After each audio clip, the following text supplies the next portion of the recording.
Dans l'assemblée des saints, assoiffé je me tiens, que ton onction descende sur moi.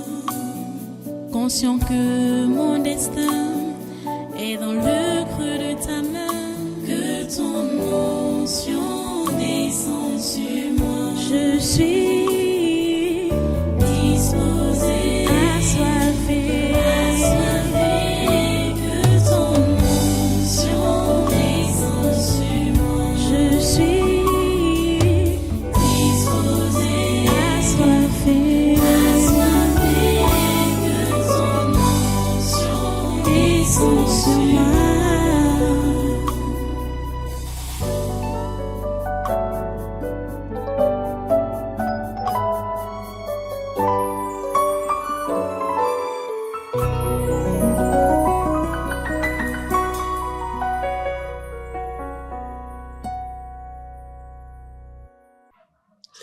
Alléluia. Voilà, vous restez debout pour prendre votre Bible. Prenez votre Bible. Allons dans l'épître de Paul aux Galates encore. J'ai promis qu'on allait revenir. C'est ça aujourd'hui. Galates chapitre 1. Vous connaissez le texte. Galates chapitre 1, versets 6 à 10. J'ai voulu seulement même lire le verset 10, mais ça va. On commence au verset 6. C'est toujours bien de connaître tout le contexte. Là, il est écrit donc, « Je m'étonne que vous vous détourniez si promptement de celui qui vous a appelé par la grâce de Christ pour passer à un autre évangile. Non pas qu'il y ait un autre évangile, mais il y a des gens qui vous troublent et qui veulent renverser l'évangile de Christ. Mais quand nous-mêmes, quand un ange du ciel annoncerait un autre évangile que celui que nous vous avons prêché, qu'il soit anathème. Nous l'avons dit précédemment, et je le répète à cette heure. Si quelqu'un vous annonce un autre évangile que celui que vous avez reçu, qu'il soit anathème. Et maintenant, est-ce la faveur des hommes que je désire ou celle de Dieu? Est-ce que je cherche à plaire aux hommes? Si je plaisais encore aux hommes, je ne serais pas serviteur de Christ. Prions le Seigneur. Dieu Tout-Puissant, nous te remercions pour ta parole ce jour et nous prions que tu puisses la bénir et bénir tous ceux-là qui sont sous son influence. Seigneur, donne à tes enfants que voici une oreille des disciples. Donne-leur d'entendre, donne-leur de comprendre et donne-leur la grâce de mettre en pratique ta parole. C'est elle qui nous donne la vie. C'est elle qui nous régénère. Seigneur, merci pour ta parole. Et merci pour ce que tu fais avec elle dans nos vies. À toi toute la gloire et tous les honneurs. Dans le puissant nom de Jésus, j'ai prié. Amen. Amen. Voilà, prenez place dans cette présence et soyez une fois les bienvenus une fois de plus, les bienvenus à ce congrès de naturel de ce 21 août 2025. J'enseigne sur la vie chrétienne normale. Vous voyez que ce n'est pas du tout facile. On doit être enseigné et répéter les mêmes enseignements, répéter les mêmes choses pour que l'on ne puisse pas oublier d'où on sort et où on va. C'est-à-dire, quelle est notre mission. On ne doit pas oublier cela. L'apôtre Paul interpelle les Galates. Et les Galates sont juste un exemple. C'est nous qui sommes interpellés. Et nous devons savoir que quand on veut mener une vie chrétienne normale, c'est-à-dire normalement comme Dieu veut, on n'a pas besoin de plaire aux hommes. Et vous savez que le premier homme dans notre entourage, c'est nous-mêmes. Je l'ai dit, je le répète. Le premier homme dans notre entourage, c'est nous-mêmes. Donc, on ne doit pas nous plaire nous-mêmes. On ne doit pas chercher à nous plaire nous-mêmes. Parce qu'en fait, quand les gens sont soit timides, ou ne veulent pas parler, ou ne veulent pas dénoncer, ou ne veulent pas condamner, c'est parce qu'ils défendent leur tête. Ils se défendent. Et c'est donc par personne interposée, prétendant ne pas chercher les problèmes aux autres. Pourtant, ils se préservent eux-mêmes. Comprenez? Les amis, nous avons lu un verset dimanche passé. On a compris ce que Paul a dit aux Corinthiens dimanche passé. Je voudrais revenir sur ça aujourd'hui parce que c'est important. Je vous ai promis qu'on allait revenir pour nous étayer davantage. Le verset 24 de Acte 20 qui dit « Mais je ne fais pour moi-même aucun cas de ma vie, comme si elle m'était précieuse, pourvu que j'accomplisse ma course avec joie et le ministère que j'ai reçu du Seigneur Jésus, d'annoncer la bonne nouvelle de la grâce de Dieu. » Vous comprenez ça? Paul dit, je ne fais pour moi-même aucun cas de ma vie, comme si elle m'était précieuse, pourvu que j'accomplisse ma course avec joie. Les amis, est-ce que vous pouvez parler comme Paul? Est-ce que vous pouvez dire que vous ne faites aucun cas de vous-même? Dimanche passé, on a vu des exemples quand je vous prêchais et vous enseignais que dans la chrétienté, il n'y a pas de vacances. La vraie chrétienté. La vie chrétienne normale demande que le chrétien ne prenne pas les congés avec la foi. Que le chrétien ne prenne pas les congés avec la chrétienté. Mais aujourd'hui, beaucoup ont cette tendance-là et beaucoup veulent même impliquer ou entraîner d'autres dans ça. C'est-à-dire qu'il faut se reposer par rapport à la chose de Dieu. Écoutez ce que Paul dit. Il dit, je ne fais pour moi-même aucun cas de ma vie, comme si elle m'était précieuse. Pour ceux-là qui n'ont pas encore renoncé à eux-mêmes, leur vie leur est précieuse. Oui, leur vie leur est précieuse. Ce sont ce genre de personnes qui est prêt à se taper des plaisirs n'importe comment. Aller en vacances, prendre le repos, prendre du recul, se réserver des choses de Dieu. Ils prennent du recul. Ils prennent la pause. Ils prennent les vacances avec les choses de Dieu. C'est anormal. Je n'ai pas vu, je le redis, je n'ai pas vu un vrai enfant de Dieu dans la Bible qui a fait ça.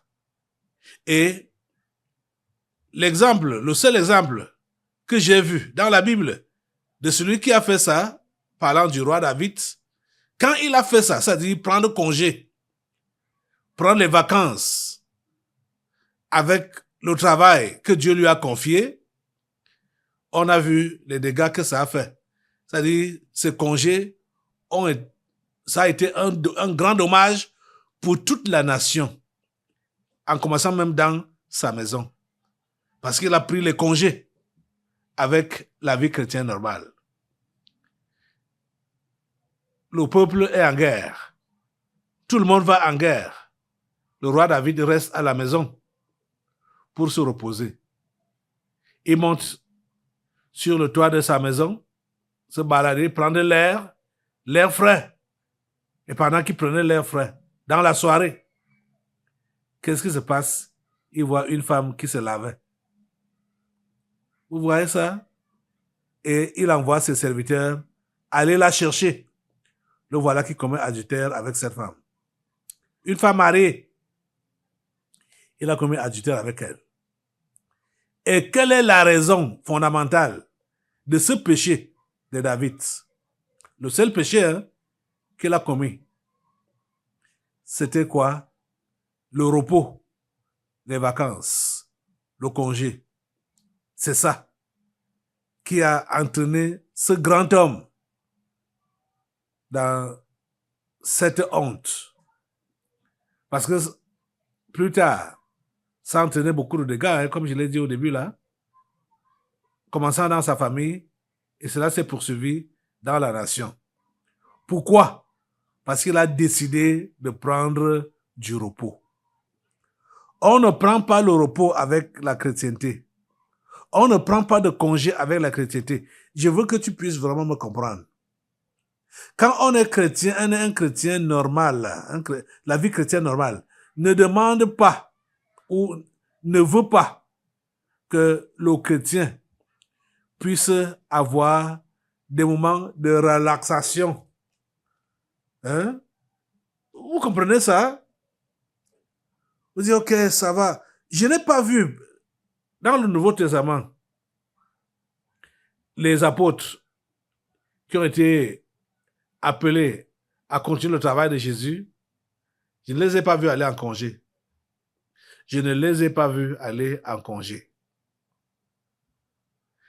La seule préoccupation qu'ils avaient, comme on voit Paul parler ici, c'est accomplir la tâche que le Seigneur leur a donnée. Et je te dis que tu as une tâche que Dieu t'a donnée. Nous sommes tous engagés. Nous sommes tous. Ne dites pas que vous n'êtes pas pasteur. Vous êtes engagés. Vous êtes engagés au même niveau que le pasteur.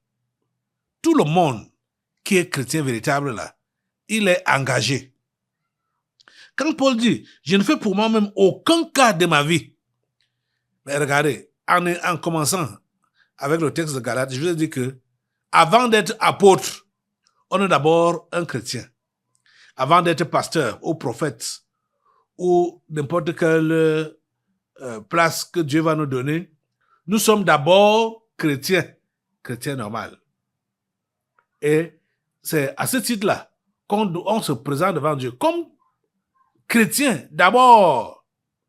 C'est pas comme apôtre, c'est pas comme pasteur, c'est pas comme évangéliste, c'est pas comme docteur ou prophète. Il dit, je ne fais pour moi-même, aucun cas de ma vie. Donc, ce sont ceux-là qui font cas de leur vie, qui se réservent alors pour les choses de Dieu. Ils se réservent, parce qu'ils font cas pour leur vie. Donc, ils ne veulent pas se donner à fond. Ils ne veulent pas se faire heurter par les autres ou se faire heurter par les situations. Ils ne veulent pas cela. Ils évitent ça au maximum. Oh mon Dieu. Si tu es ce genre de chrétien-là, tu dois comprendre aujourd'hui qu'il faut que tu renonces à toi-même. Il faut que tu renonces à toi-même et que tu sois prêt à porter ta croix chaque jour. Chaque jour. Je sais que beaucoup d'entre vous là, vous êtes en train de vous choyer vous-même. Vous êtes en train de choyer votre vie. Cher ami, même quand il arrive que vous prenez votre congé annuel au niveau de votre service, ce n'est pas le temps, ce n'est pas le moment pour que vous puissiez vous verser dans des choses inutiles. C'est pas le moment. C'est l'occasion maintenant pour vous de pouvoir donc vous engager dans la chose de Dieu pendant ce temps-là, parce que tout au long de l'année, vous étiez occupé à votre service, non? Hein? C'est ça. Vous étiez occupé à votre travail. Mais quand on vous donne le mois là, dans l'année, faites le maximum pour que vous puissiez même rattraper les 11 mois que vous n'avez pas donné le meilleur de vous-même dans la chose de Dieu. Mais certains trouvent bon de prendre congé, quand ils ont donc pris congé dans leur service normal, ils veulent également prendre congé dans le service de Dieu. Donc les vacances, aller en vacances, quand on parle vacances, ça, chez les Occidentaux, oh, c'est normal. Vacances. Et quand on part en vacances, on est tout permis. On va dans les balades. Il y a de l'argent qu'on met de côté pour les vacances chez les Occidentaux là-bas. Pour aller dans les balades, dans les voyages, dans les plages, dans les piscines, machin. Le chrétien va prendre aussi ses congés et orienter ça dans ce sens-là. C'est anormal. C'est anormal que tu fasses cela, cher ami, si tu es chrétien. C'est très anormal. Et les Africains, les Camerounais, même au tabernacle, ils veulent imiter cette façon de la chrétienté. Ce n'est pas la vie chrétienne normale là-bas. Écoutez, je vais vous prendre un exemple. On n'aura même pas peut-être besoin de lire le passage. Je vais juste vous raconter comment ça s'est passé dans les Actes des Apôtres. L'apôtre Paul était dans une ville. Il était seul. Et pendant qu'il était seul, il travaillait. Vous savez qu'il était faiseur de tentes. Il travaillait et il prêchait l'évangile. Il travaillait et il guérissait les malades. Il faisait le travail de Dieu, normalement. Mais il faisait ça à temps partiel. Parce qu'il était seul dans cette ville. Ses compagnons n'étaient pas avec lui, n'étaient pas encore venus avec lui, auprès de lui. Vous comprenez ça? Voilà. Écoutez très bien. Quand il est arrivé que ses compagnons le rejoignent, l'apôtre Paul a laissé le travail qu'il faisait, tisseur de tentes. Il a laissé ça pour se consacrer pleinement à l'évangélisation, à l'enseignement, aux prières et à la guérison des malades. Vous voyez, non? Oh mon Dieu. Il n'a pas dit, oh voilà, comme mes amis sont là, il faut que moi je me repose aussi. Il faut que je puisse prendre du repos. J'ai trop travaillé. J'ai travaillé pour l'évangélisation. J'ai travaillé pour subvenir à mes besoins. Bon, maintenant, là, qui sont là, ok, il faut que moi je me repose. Parce que je me suis trop surmené. Paul n'a pas dit ça.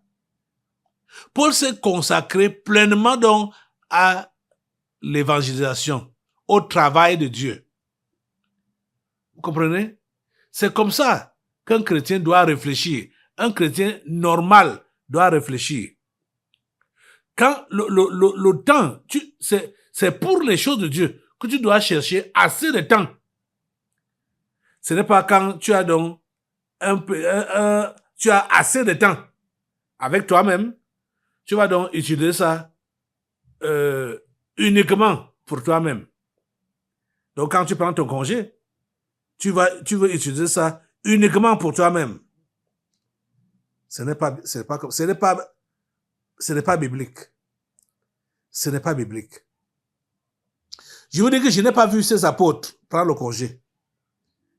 Je n'ai pas vu leurs équipiers prendre congé. Je n'ai pas vu ça dans la Bible. Ça dit, lisez le Nouveau Testament. Je n'ai même pas vu Jésus prendre congé. Parce que c'est de Jésus que nous tirons l'exemple.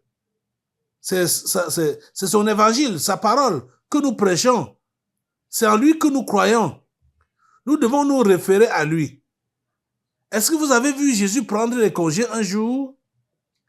Est-ce que vous avez vu l'un de ses apôtres prendre les congés un jour? Ça n'a pas été le cas avec eux. Ça ne doit pas être le cas avec nous. Nous devons suivre ces exemples-là qui nous ont précédés. Nous devons les suivre. Nous devons les copier. Cher ami, qu'est-ce que je veux dire? Je voudrais t'enseigner aujourd'hui qu'il faut que tu saches que tu ne dois pas te donner du répit par rapport à la chose de Dieu. Quel que soit le temps, quelles que soient les circonstances, tu ne dois pas te donner du répit. On a même plutôt vu qu'il y a certaines personnes dans la Bible qui ont failli, les compagnons de Paul, hein, l'un de ses compagnons, qui ont même failli perdre leur vie parce qu'ils se sont adonnés tellement à la chose de Dieu pour aider Paul à travailler. La plupart de certains de ses collègues avaient rétrogradé. Donc, ceux qui étaient restés avec lui se sont donnés à fond. Parce que il fallait donner le meilleur d'eux-mêmes. Il fallait que l'évangélisation avance. Il fallait que le royaume de Dieu avance. Mais, vous savez quoi? Dieu ne les a pas laissés. Hein? Dieu ne les a pas abandonnés. Dieu a eu pitié d'eux parce que ils sont tombés malades en le servant. Vous voyez un peu ça? Je sais que s'il y a quelqu'un parmi vous là qui s'adonne pour la chose de Dieu et on se rend compte, il se rend compte, pas que il se rend compte quand il tombe malade que c'est à cause de son engagement, de son zèle excessif pour Dieu, qu'il est tombé malade, il va se ressaisir pour dire, hey, je risque de mourir. Surtout comme pour les vrais serviteurs de Dieu là. Les gens qu'on sert sont tellement égoïstes. Ils sont tellement égoïstes. Cela va dire, hey, je vais mourir, mais pour qui là? Pour les gens qui ne me servent même à rien. Les gens qui sont ingrats. Ah, c'est ça, hein? Les gens sont ingrats. Les gens sont ingrats. Mais tu ne dois pas regarder ça. Tu dois donner le meilleur de toi-même. C'est ça que la vie chrétienne normale demande et exige. Que tu donnes le meilleur de toi-même. Parce que la parole de Dieu nous dit clairement que maudit quiconque fait avec négligence l'œuvre de l'Éternel. Donc quand tu t'engages dans la négligence pour le travail de Dieu, tu te places toi-même sous la malédiction. Tu te places sous la malédiction, clairement. Vous comprenez ça? Donc, comprenez que vous êtes donc appelés à donner le meilleur de vous-même. Donnez le meilleur de vous-même. Mais je ne fais pour moi-même aucun cas de ma vie. Comment est-ce que tu te ménages? Comment est-ce que tu fais avec ta vie? Quand on parle de faire cas de sa vie, ça veut dire que tu te ménages, on se ménage. On ne veut pas se donner à fond. On ne veut pas se donner à l'excès. On ne veut pas donner le meilleur de nous-mêmes. On se réserve. Pour toi, cher ami, es-tu réservé pour les choses de Dieu ou bien tu t'es jeté les pieds, les mains, la tête, tout honnête? Tu es comment? Chacun sait, hein? Oh, je parlais avec quelqu'un aujourd'hui même à ce sujet. Je n'ai même pas laissé que la personne finisse ses propos qui voulait dire il faut quand même, on peut quand même. Vous comprenez un peu? Mais quand on dit qu'il il doit pas avoir de place pour le relâchement, ou pour la distraction, ou pour le repos, ou pour les vacances. Toi, chrétien, à qui on enseigne ça? Tu répliques pour dire, il faut quoi, au juste? Qu'est-ce que vous voulez au juste? Qu'est-ce que vous voulez? Ouais. Donc, les gens veulent maintenant convaincre Dieu, argumenter avec Dieu pour le convaincre. Que laisse-nous quand même nous relâcher un peu. C'est normal. Dans votre tête là, ça sonne bien. Que tu puisses demander ce genre de permission à Dieu, que laisse-nous quand même nous relâcher un peu, nous relaxer un peu. Laisse-nous prendre un peu de congé. Laisse-nous quand même. Ce n'est pas normal que tu puisses avoir une telle pensée. Ce n'est pas normal, pas du tout. Vous comprenez ça? Ce n'est pas normal. Oh mon Dieu. Que le Seigneur vous aide. Mais je ne fais pour moi-même Aucun cas de ma vie. Aucun cas. Je ne fais pour moi-même aucun cas de ma vie. Vous êtes en train de vous ménager. Quand il s'agit de jeûner, il faut se ménager. Quand il s'agit de faire le travail de Dieu, dans quelque aspect que ce soit, il faut se ménager. Il faut aller doucement. Ces derniers temps, on m'a fait comprendre que les gens ne viennent pas plusieurs ne viennent pas pour les travaux ici à l'église. Ils ont pris le congé. Pour curer la régole, ils ont pris le congé. Hein? Ouais. Vous voulez même quoi au juste? Vous voulez quoi? Vous ne participez en rien. Ou quand vous voulez, vous dites même que vous participez à quelque chose, c'est dans la légèreté. Soyez engagés à fond, en tout. À la participation, aux réunions. Et voilà, je parle à plusieurs maintenant là. Quand je vous parle comme ça là, voilà, plusieurs ne sont pas là. Vous devrez être là, présent, à toutes les réunions. Engagement à 100%. Les mercredis, pardon, je veux dire les mercredis pour le jeûne, oui. Les mardis pour les cellules de prière. Les jeudis pour l'enseignement. Le dimanche pour le culte. On ne doit pas vous chercher. Et quand vous venez, ne venez pas en retard. Ne venez pas en retard. Quand on lance un appel pour quelque chose ici à l'église, pour quelque chose que ce soit ici à l'église, répondez massivement. Ne venez pas en traînant le pas. Soyez les premiers à arriver. Soyez les premiers. Oh mon Dieu. Vous pensez que vos couronnes, vous allez les recevoir où? La fidélité aux réunions, ça compte. Parce que votre fidélité encourage le nouveau venu. Encourage le paresseux.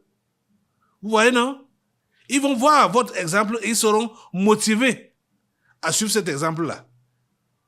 Mais vous voyez, et comme vous savez, que les gens imitent facilement et rapidement ce qui est négatif.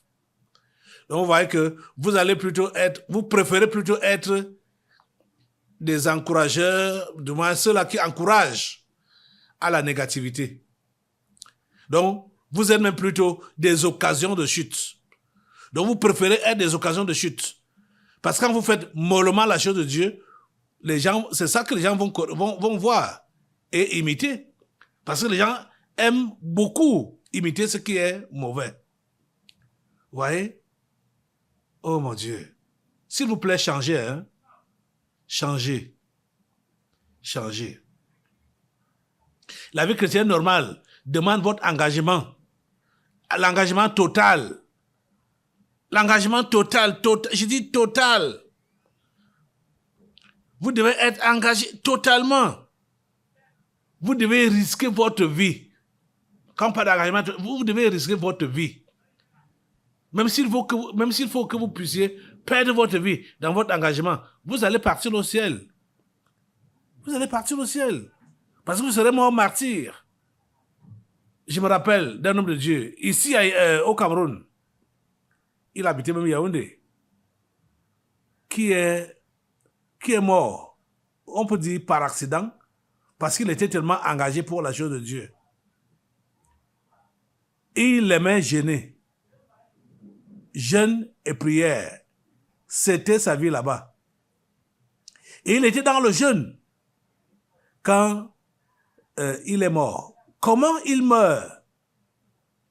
Il a vu une connaissance et il était content de voir cette connaissance quand il a donc voulu sortir de la voiture comme ça. En fait, en tout cas, je ne maîtrise pas très bien l'histoire, mais c'est que il a fait l'accident là, soit en cognant sa tête sur la voiture, sur la portière de la voiture, en voulant sortir pour aller vers son ami là.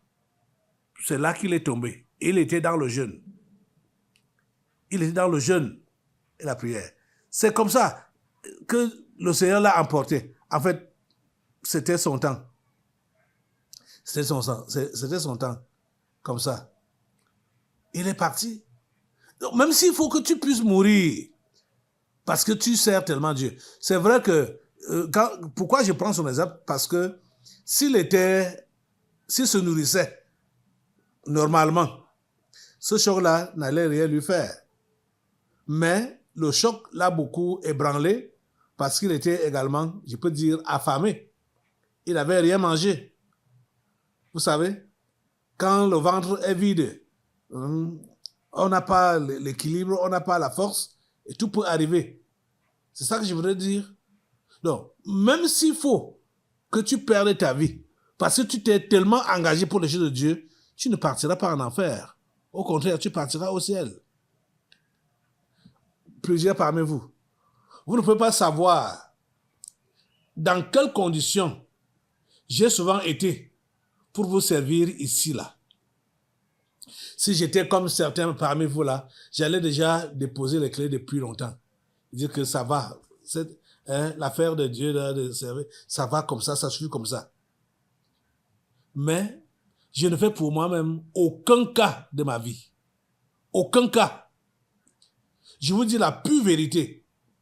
Même les enfants qui travaillent avec moi ne pouvaient pas imaginer jusqu'à quel point j'étais atteint au niveau de ma chair. Mais cela ne me... Je surmonte cela. J'ai surmonté cela. Et ça peut étonner plusieurs. Quand ils peuvent apprendre que voilà dans quel état le pasteur était pendant qu'il faisait ce travail. Et je n'ai pas abandonné. Je suis déterminé à aller jusqu'au bout. Mais des exemples comme ça, là, ça ne vous plaît pas de les suivre. Ce qui vous plaît, c'est l'exemple de ceux-là qui rétrogradent, de ceux-là qui chérissent leur corps, de ceux-là qui s'amadouillent, de ceux-là qui veulent, qui réclament le repos et qui le prennent, forcément.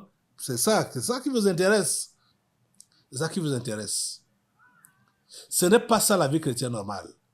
La vie chrétienne normale demande un engagement total. Tu as compris ça? Mets-toi sur tes deux pieds et demande à Dieu de te pardonner ta nonchalance, ta paresse, et demande-lui de te donner un esprit ferme, un esprit engagé.